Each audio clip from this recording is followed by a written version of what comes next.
Ďakujem za pozvanie, ďakujem vám všetkým, že ste prišli. Ďakujem za pozvanie a za priestor pre kultúru a veľmi pekne ďakujem za to, že som na konci a že kultúra je posledná. Lebo ako sa píše v knihe kníh, je vždy prvá. Je zdrojom, pôvodcom a jedinou možnosťou, ako byť úspešný, ako byť prosperujúci, bohatý, zdravý, šťastný, radostný. No, už ste videli bohatého analfabeta? No, pokiaľ to len nie je lúpežný vrah. Samozrejme. Kultúrny človek neodhodí špak, nezničí verejný majetok. Kultúrny človek šetrí, kultúrny človek pomáha ostatným ľuďom, aby rástli, aby boli kultúrni, aby vytvárali spoločenstvo. Nebudem teraz rozprávať o záchrane kultúrnych pamiatok a o zveľaďovaní verejného priestoru, pretože pán architekt je zárukou toho, že v tejto oblasti Banská Bystrica bude napredovať. Budem hovoriť o komunite. Pretože kultúra je prostriedkom tvorby silnej, zdravej, šťastnej, radostnej a potom aj materiálne bohatej komunity. Bez kultúry nebude ani bohatstvo, ani prosperita. Bez kultúry nebudú ani ľudia chcieť byť súčasťou komunity, ktorá je nekultúrna. Ja viem, že mnohí ste to už počuli alebo čítali, len pre zopakovanie, komunita je od komun, spolu, komunikáre, robiť niečo spoločné, spoločne, spolčovať sa. Vytvárať spolky, ako hovoril Dominik Tatarka, vytvárať spolčovaním obec, obcovať. To je komunikovať. Áno. Vytvárať obce za účelom spoločného. A kolére je sloveso, z ktorého vznikla kultúra ako podstatné meno. A tam nie je ani veľmi zabávať sa, ani veľmi oddychovať. To je veľmi náročná činnosť. Pestovať, obrábať ducha a dušu. Skupiny, komunity, vzdelávať komunitu a uctievať ducha a dušu komunity. To je kultúra. Nie zábava, nie oddych, nie konzum. Áno, súčasťou kultúry je aj pasívny príjem kultúry. Ale ja to hovorím tak ako pri kuchyni. Máte niekto v rodine zvyk chodiť iba do reštaurácie? Máte rodinu, kde nikto nevie variť? Máte rodinu, kde nikto nikdy nič neuvaril? Chodíte len do reštaurácie alebo si objednávate niečo? A predstavte si, že sú rodiny, ktoré robia len toto. Predstavte si, že mnohé rodiny nemajú jediného človeka, ktorý by bol členom krúžku, kurzu, klubu alebo nejakej inej komunity, ktorá sa aktívne zaoberá tvorbou komunitnej kultúry. Prečo? Lebo to tí ľudia nechcú? No tak my sme urobili konkurs do ochotníckeho divadelného súboru a čakali sme, že príde 5-10 ľudí. Prišlo 38 Banskobystričanov. Urobili sme druhý konkurs a hovorili sme si, no tak príde ešte ďalších 5, 6, 7. Po roku prišlo ďalších 25 Banskobystričanov. Ja sa pýtam, kde ste boli doteraz? A oni hovoria, no nikomu nenapadlo urobiť konkurs. Napriek tomu, že máme domy kultúry, centrá kultúry, komunitné centrá, dokonca profesionálne divadlá, dokonca umelecké školy, nikomu nenapadlo poskytnúť ľuďom priestor spolčiť sa a vytvárať komunitu v divadle.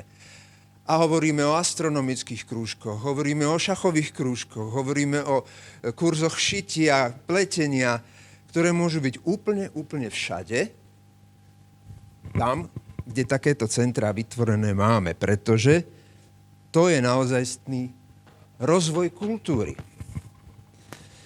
Chýba nám aj infraštruktúra, najmä v tých väčších, nových sídliskách. Neviem, ako je to v Podlaviciach. Koľko je obyvateľov v Podlaviciach? Koľko? 3,5 tisíca, ale máte kultúrny dom. No dobre, nemáte ho vybavený, hej. To keby ste mali bazén bez vody, keď tam nemáte ani svetla, ani reproduktory, ale dobre, to sa dá kúpiť. A tých pár tisíc ľudí, koľko miest tam máte na sedenie? 100. Výborne. Šalková takisto má dom kultúry, že? Koľko tam je obyvateľov? Tiež tam je asi 200 miest, tam majú, myslím, 150 miest. Koľko miest má dom kultúry Sásová? Ale je tam len 30 000 obyvateľov. Nie? Nemáte žiadny kultúrny dom? Telocvičňa bola, aha. Podľa európskych noriem 30 000-ové okresné mesto musí mať minimálne multifunkčnú sálu pre 400 ľudí. Dobre, nebuďme európsky, buďme aspoň slovenskí. Poďme aspoň do najbližšieho okresného mesta, ktoré má 30 000 obyvateľov. Aký tam je dom kultúry? Kde je v Sásovej? Ako to súvisí s vyľudňovaním? Keď som bol mladý človek po vysokej škole, otvorili sa hranice a my sme začali cestovať. A mal som tu príležitosť v 90. rokoch, na začiatku 90. rokov navštíviť francúzske mesto Monistrol-sur-Loire, malé mestečko 30 km od Lyonu, v ktorom sme mali možnosť pôsobiť niekoľko týždňov ako lektori a viesť krúžky dramatickej výchovy a dramatickej tvorby pre miestne deti francúzske.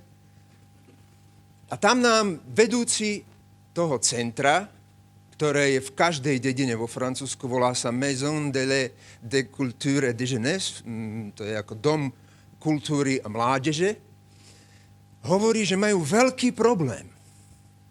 Že sa im začalo mestečko Monistrol-sur-Loire vyľudňovať.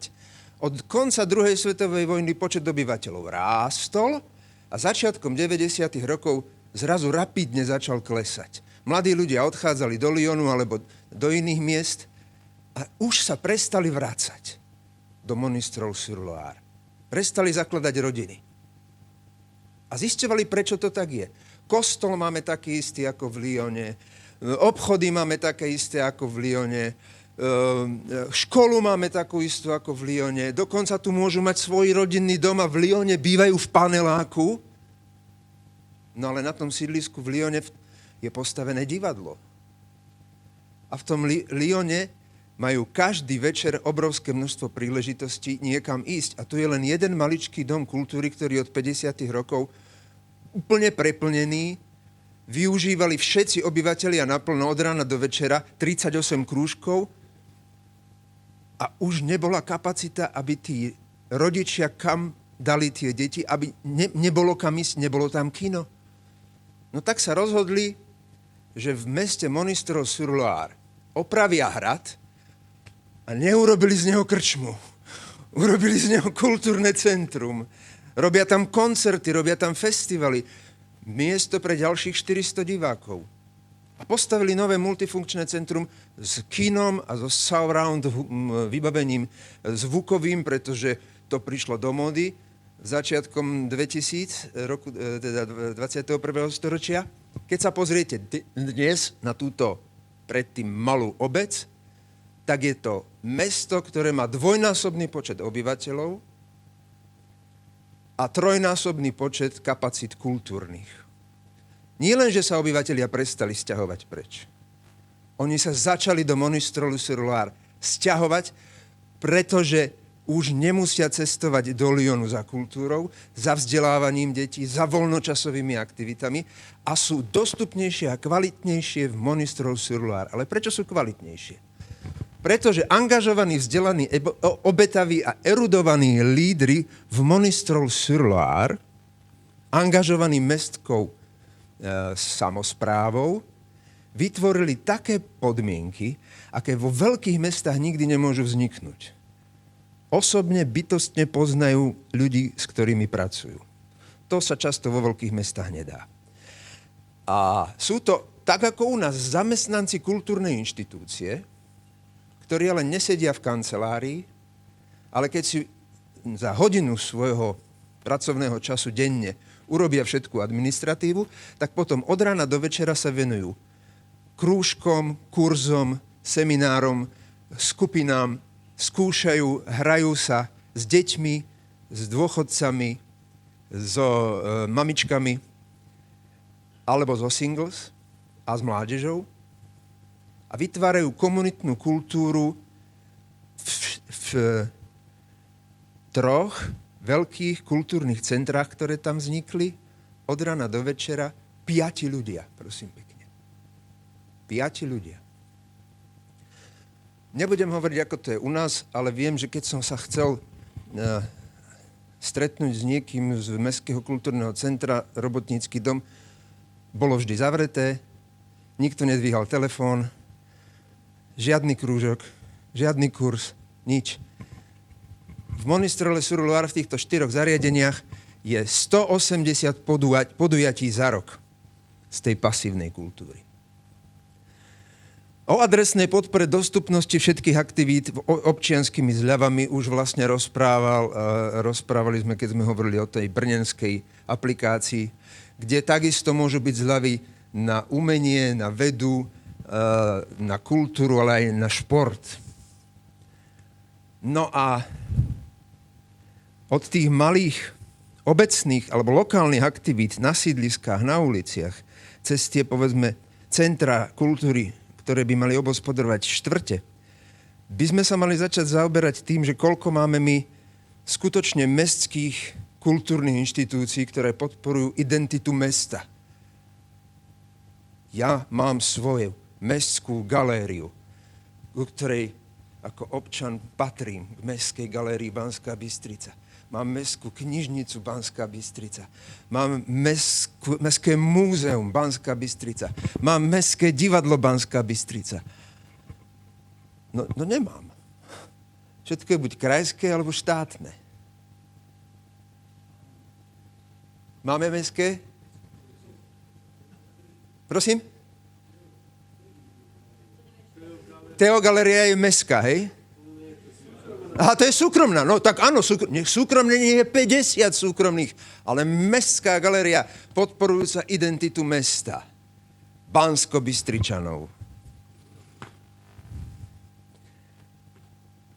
Naše mesto má úžasnú možnosť byť centrom nielen stredoslovenského, ale aj slovenského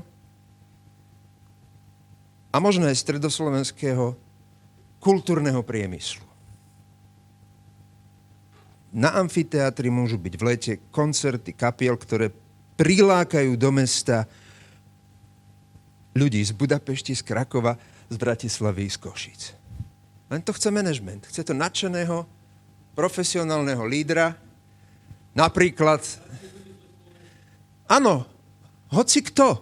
Nemusí to byť zrovna Bystričan. Mal by to byť profesionál, a keď to bude Bystričan, ešte lepšie.